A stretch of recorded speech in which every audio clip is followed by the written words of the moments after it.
नमस्कार, आप देख रहे हैं आज तक आपके साथ। मैं हूँ प्रांजलि सेठी और हमारे साथ एक ऐसे व्यक्ति मौजूद हैं जो कि ऑन स्क्रीन तो हीरो हैं ही, पर ऑफ स्क्रीन भी हम सबके हीरो हैं। सोनू, वेलकम टू आज तक। Thank you so much. Sonu, आपकी फिल्म आ रही है फतेह 10 जनवरी को 2025। हम सबके लिए एक न्यू ईयर गिफ्ट होने वाला है ये, तो इसकी स्टोरी बताइए, फतेह की आखिर क्या कहानी है? देखिए, फतेह की कहानी तब शुरू हुई जब मैं जब लाखों लोगों को मदद कर रहे थे। सो बहुत सारे लोग साइबर फ्रॉड से गुजर रहे थे और मुझे लगा कि ये एक आम जनता की कहानी है जिसे बताना ज़रूरी है।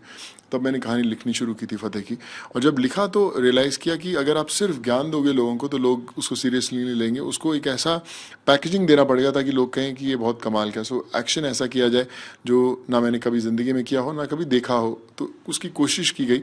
और फिर फाइनली फतेह आपके सामने जब 10 जनवरी को आएगी, all I can promise is कि आप कहेंगे कि एक्शन हो तो ऐसा। सोनू, आपने फिल्म लिखी भी है, डायरेक्ट भी करी है और उसमें एक्ट भी करा है, तो आपका एक्सपीरियंस कैसा रहा? चैलेंजिंग था।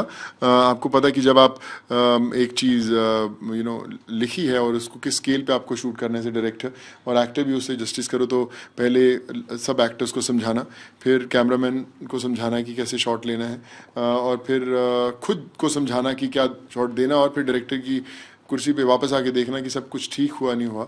So it was very challenging. मेरे लिए पहली दफ़ा था, but I thoroughly enjoyed it. मैं इतना ही कहना चाहूँगा कि मैंने जो भी 80-100 फिल्में की होंगी पिछले 20-22 सालों में, मुझे जितना फतेह में काम करके मज़ा आया और जो सेटिस्फैक्शन मिला वो एक अलग स्केल का था।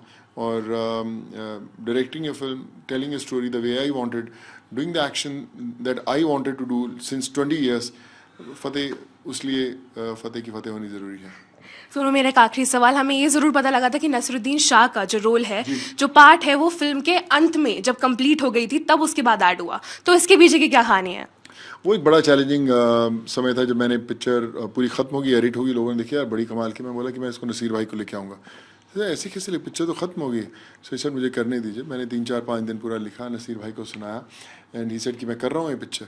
और जब मैंने पिक्चर उनका सीन जैसे लिखे पिरोए कि अगर वो 3 और 4 सीन के बीच में आ रहे तो तीसरे सीन से कहाँ से उनकी एंट्री होगी, चौथे सीन की एंट्री में उनका एंड कैसे सीन का पकड़ना, तो लिखावट के अंदर वो चैलेंजिंग पार्ट था। लेकिन जब हुआ और लोगों ने फिल्म देखी तो उन्होंने बोला ये तो कोई और पिक्चर बन गई है, जो तूने दिखाई थी उससे अलग है, क्योंकि उसका ग्राफ ही चेंज कर दिया। कोई जो अगर विजयराज बात कर रहे हैं तो एक्चुअली नसीर भाई है नहीं है, उन्होंने 6 महीने पहले बात करके छोड़ दिया था, पर उनके रिएक्शंस और उनके डायलॉग्स के हिसाब से नसीर भाई के डायलॉग्स लिखे गए थे। So it was a great challenging experience, और नसीर भाई जब आ जाते हैं तो फिर तो जलवा हो ही जाता है।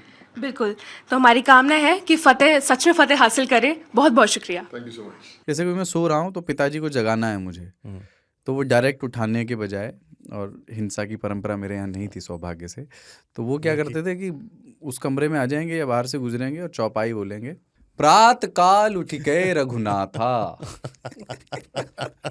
मात पिता गुरु नावहि माता।